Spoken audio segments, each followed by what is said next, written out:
Hey, Damien here from So Much Light. I'm gonna do a little breakdown of my new track, Cat's Eyes and Rosebuds. Halloween has always been one of my favorite holidays. I think it's probably because it's the only day out of the year that I can dress up like Heath Ledger's Joker and not be stared at.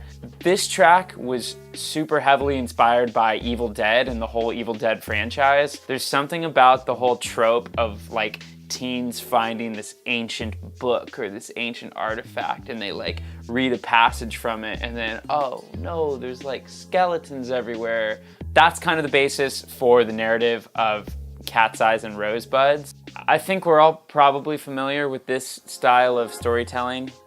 This kind of like harsh, uplit, spooky campfire ghost story face. That was more or less the tone that I imagined in the verses. The sound design is also meant to guide you into that environment. Possibly my favorite element in the entire track is this little singing cat sound.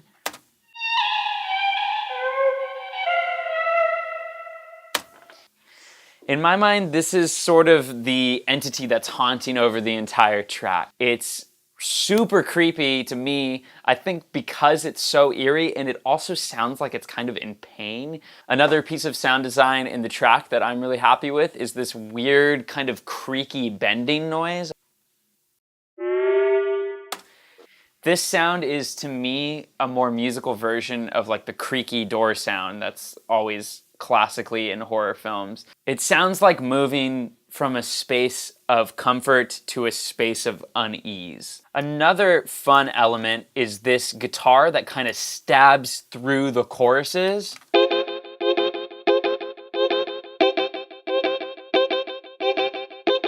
It has this really fast, like slapping delay behind it, and this kind of motion to it that reminds me of the soundtrack in Psycho during like the famous stabbing scene.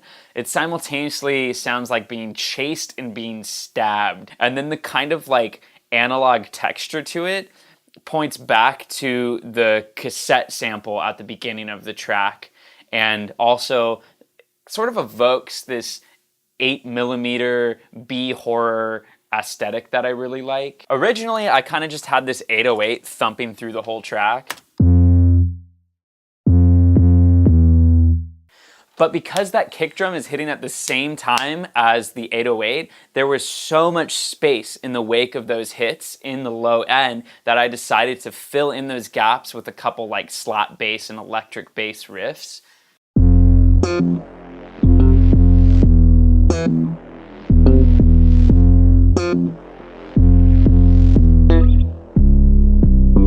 Adding in these little pops that are sort of in like the mid to low end range of the frequency spectrum gave the whole track like a lot more movement. It gave it like a little more drive and danceability. Cool, I hope you found this interesting and I hope it gave you ideas to use in your own production. If you want to hear the track, it's called Cat's Eyes and Rosebuds. It's up on all streaming services. Thanks for watching. Bye.